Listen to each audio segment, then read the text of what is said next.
next. Joining us now to discuss is one of the senators who was in that closed-door meeting last night and saw that proof of life video. Senator Angus King, an independent from Maine. He also serves on the Senate's very important Intelligence Committee. Senator, it's good to see you. Thank you so much for coming in.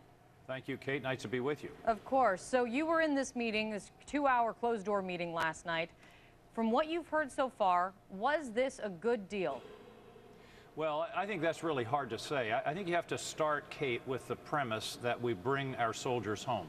That's an inviolate principle going back to George Washington, and it's just something that we do. So the issues that flow out of that, what kind of soldier was he, what was his, how did he leave, all of those kinds of things, and then was it a good deal? I think that you start with the premise, we get our people home.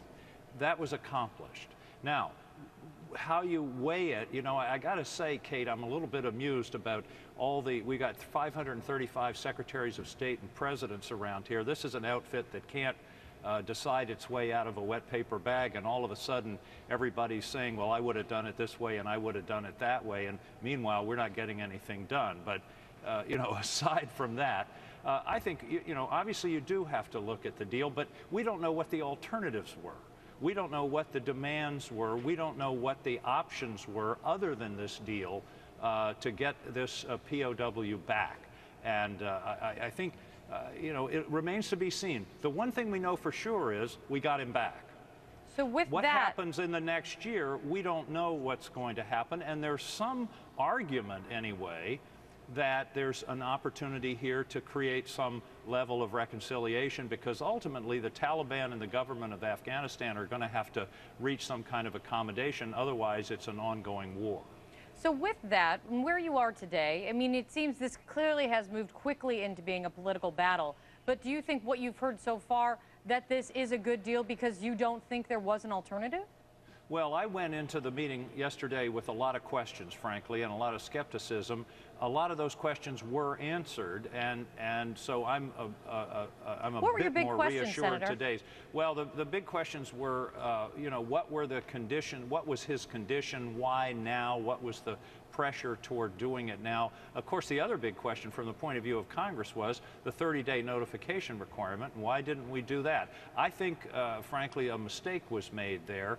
I can understand the administration's argument. And by the way, I pressed in the hearing on opening some of this information up.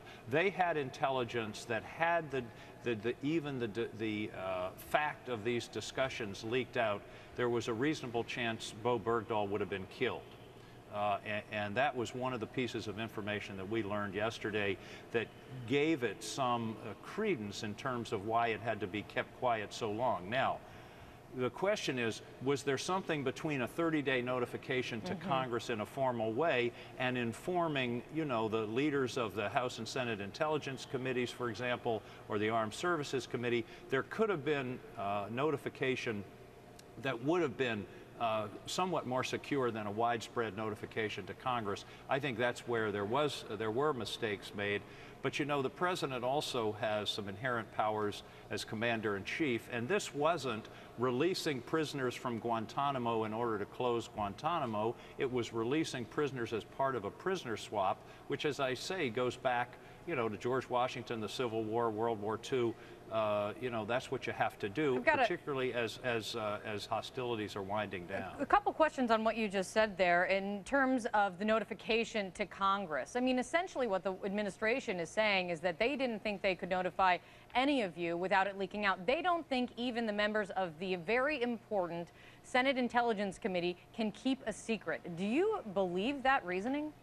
No, I don't buy that, and I think that's why I think it was a mistake. Dianne Feinstein and Saxby Chambliss, who are the chairs and the ranking member here, they know a lot of things that they're keeping secret, and they are able to keep secrets, and I think the administration made a mistake in not at least notifying some limited people in Congress. I think clearly that was something that they should have done.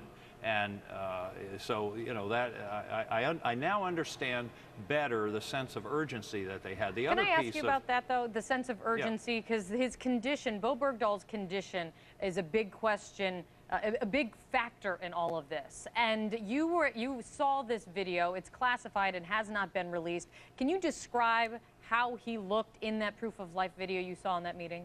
He looked terrible. And I think that video should be released at some point. He could barely talk. He couldn't focus his eyes. He was downcast. He was thin. He looked like a man. I looked around the room as that video was shown, and I think it was clearly effective. And, you know, when the video stopped, it wasn't very long, maybe 30 seconds. There was a dead silence in the room, and I think, you know, there are people now saying, well, he didn't look that sick and all that. Yeah, you know, Senator Manchin thought he may have looked drugged, and that doesn't really speak to a dire health situation. Of course not, and you know, I'm not going to diagnose this guy's health from 3,000 miles away on a 30-second video. I'm just saying he looked pretty bad, but I think the urgency was there were a couple of things going on. One was the idea that he could be killed. Now, you know, let's turn this story around. What if this deal hadn't been made and the story today was American POW dies in Taliban camp, he's beheaded in Kabul, and the president didn't take a deal that was offered? We'd be having all the same criticism coming from the opposite direction. And, you know, that's why I say, you know, the administration made a very difficult decision. I'm not sure I would have made the same decision. But, you know, on the other hand, I'm not sure it's, you know, I'm a little uncomfortable, you know, sitting up here and saying, well, we would have done it differently and we would have sent 4 people instead of 5 or 3 or, you know, whatever. Senator, you may absolutely make a fair point, and that gets to a very important question that is starting to come out. This question of how this has become so political so fast. And I would venture to say it has gotten very ugly very fast. Do you think that the White House botched this? Or do you think, as the White House is beginning to frame it, that they blame Republicans for complaining only because it's the president that pulled this off? Well, you know, I think there's, as I mentioned, I think the White House did make a mistake in not briefing at least the leadership in Congress earlier. So, okay, there's a mistake. On the other hand, I got to tell you, it's really tiresome to see everything turned into a partisan issue. Let's take a deep breath and look at the facts. And you know, it's very disturbing that people are trying this guy in the press about did he desert or what do his men say. You know, Americans are entitled to due process. That's one of the things we fight for. That's one of the reasons we're out in the world. And the principle is, A, we bring our soldiers back, and B, we don't try them in the press. We give them due process when they get back. So I got to say, all this firestorm of what looks to me like pretty much political criticism is pretty tiresome. And you know, let's take a deep breath, get the facts so we know what we're talking about, and then assess. And we'll have plenty of time to assess, A, what kind of soldier he was, and B, whether this was a reasonable deal. You know, the Israelis several years ago traded 1,000 Palestinian prisoners for 1 Israeli soldier. The difference here is the United States does not do that as policy. Of course, you know that. A final question, though, Senator. We swap prisoners. We do swap prisoners. We've always done that. So let's be clear about that. Correct. One final question. Do you think that you received assurance or a guarantee from administration officials in this briefing that these 5 detainees will not return to the fight? Most importantly, will not pose a threat to the United States and its allies? No, absolutely not. There was no such guarantee. In fact, the intelligence people explicitly said that was a risk. And I think it is a risk. And, you know, this is one of those situations where, you know, a year from now, the president will look like a genius because he got our POW home, or people will say, look, those guys went back and got back into the fight. I don't think there's any way to make that call right now. Clearly, it's a high-risk deal. Would I have made the deal?